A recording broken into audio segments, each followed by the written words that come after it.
You kept track? In the middle of a bloody war? You kept track? Interesting choice of word there, bloody war. Oh, come on, we're all here to write it. It's not his fault.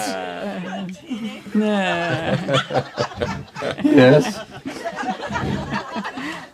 How long have you known?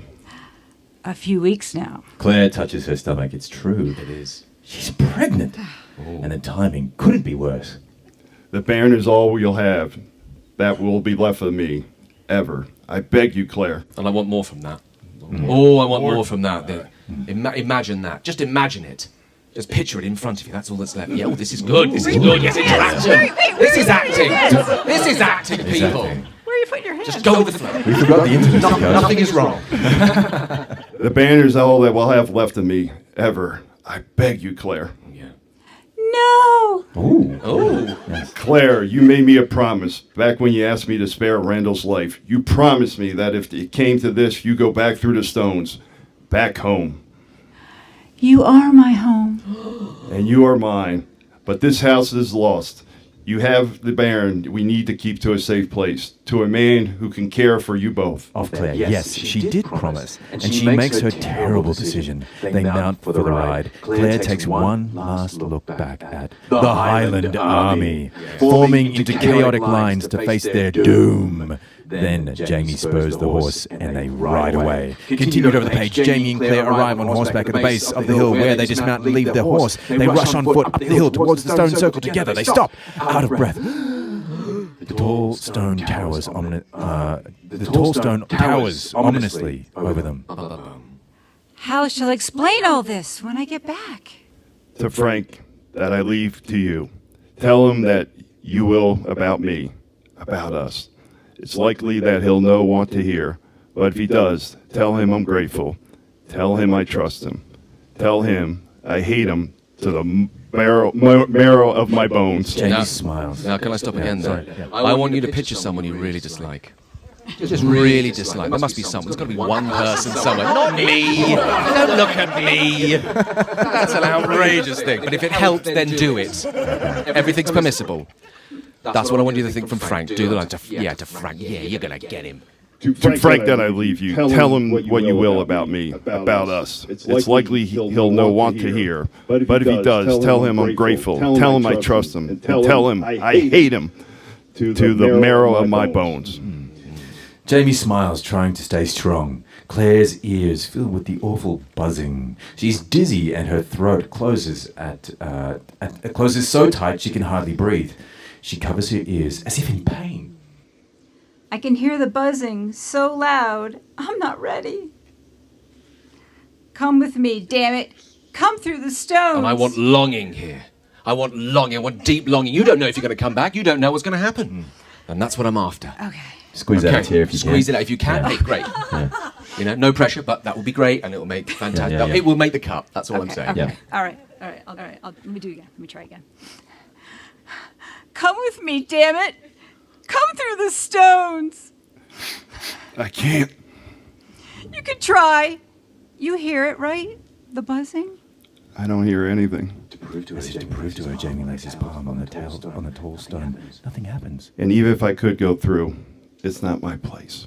My destiny is on the moor. Keep going. But I will find you, I promise.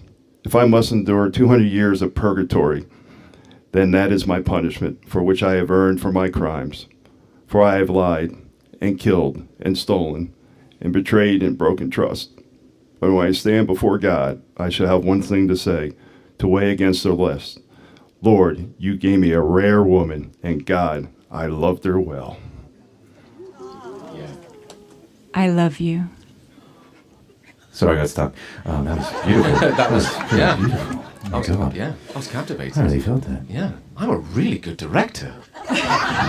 That's what I get from that.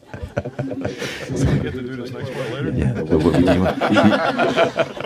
The urgency of the moment overtakes them, and they rush together one last time, making love up against the trees. Oh yeah, but it's over in seconds. Again? Jamie pushes himself away with tremendous effort. And that's when they hear it, the distant echo of cannon fire. Jamie looks out over the hills, knowing. It has begun. Claire looks towards the sound, where she knows so much blood will be shed, including the proud fragrant blood of her husband. Claire pulls an object from her pocket, a chunk of smooth, polished amber inside a dragonfly caught in flight. The wedding gift from Hugh Monroe. Carry it with you. She holds it out for him, a talisman, a reminder to her of her to carry into battle. He tucks it inside his sporran. She looks in his eyes. Blood of my blood. Bone of my bone. As long as we both shall live. End scene. Now, I think there probably was a line that we cut off there, but Yeah. never mind. That Hey, was what the about scene. that? Honestly, Really beautiful. really good. Thank you. Thank you. Yeah. Thank you, Jim. And We Jim. rehearsed this a lot at home. Oh, that was going to be my next question. Anyway. Scenes you cut out. Oh, that was. Oh, well, that was amazing. Well, Thank you. Thank you very much, everyone. Have another round of Oh, you applause deserve it. for Jim and Jen Jen. and Jim, thank you very much. If you could take a seat Yes. and join your now new adoring fans as you've become actors, just like us, or directors. Yeah. Well, it's that time now to get to know some of you a little better. And here on Outcasts, we like to delve into the minds of our guests and understand a little bit about their life and the role that Outlander plays in it. And so we're going to get deep down and dirty and dig into the minds of some of the most dedicated fans of Outlander and understand what makes them tick. And before we started recording, we asked everyone to write their names on a ticket. And Brian, if you would do the honours of bringing up the ticket here, we're going to pick those names out at random. And some lucky people are going to come up here, and we'd like to invite you up to the microphone so you can come and sit down and have a chat.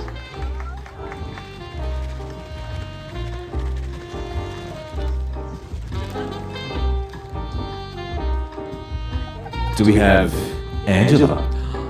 Angela, yes. Oh, Valentina. I put that nickname. Sorry, whoops. And we have Marta. Okay. Thank you very much. Who knew that could be so stressful? I know. It's stressful. I know. The pressure. I'm really sorry. Anyway, welcome to the interview, the hot seats. We're going to have to share some microphones too, so if you don't mind, Marta, at some point, and Valentina sharing. But I thought we might get to know about yourselves.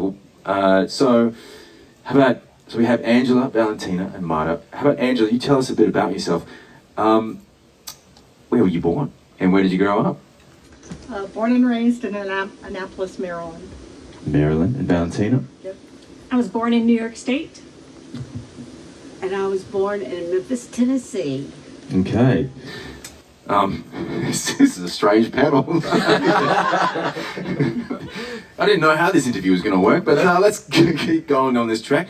And what do you guys do in your daily lives? What are you, when you're not reading and watching Outlander, do you work? Do you have a family? What do you do during the day?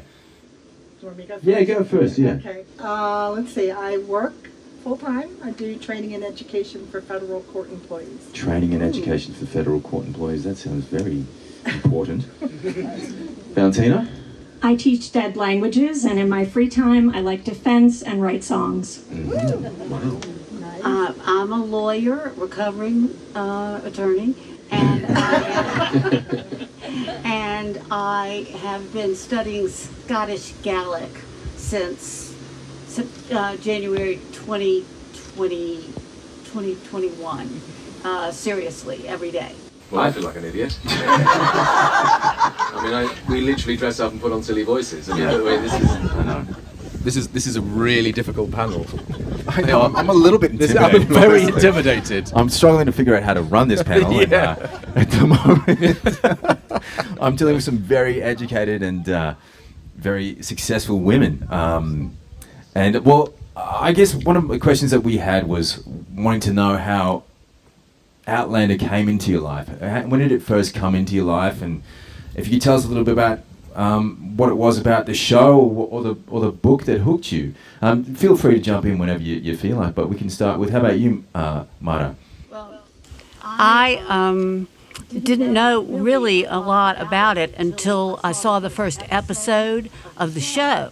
And then I stopped and I went back and read all the books straight through. And of course, the rest is history. I became a fangirl of the ultimate type. And, I've started traveling to Scotland annually, and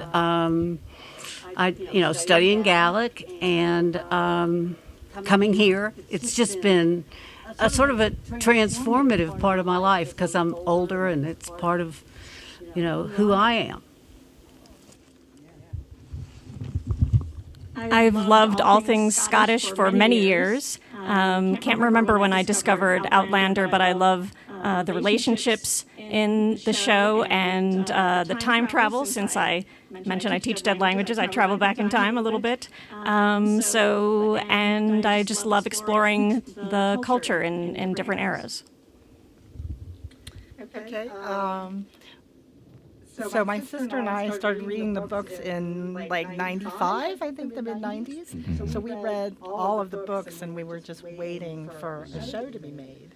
And so we're kind of following that for years and the ups and downs and the turmoil of that. So when it was actually made into a show, we just couldn't believe it. What does it mean to be a fan? What does fandom mean to you? What does it mean to be part of this Outlander fandom?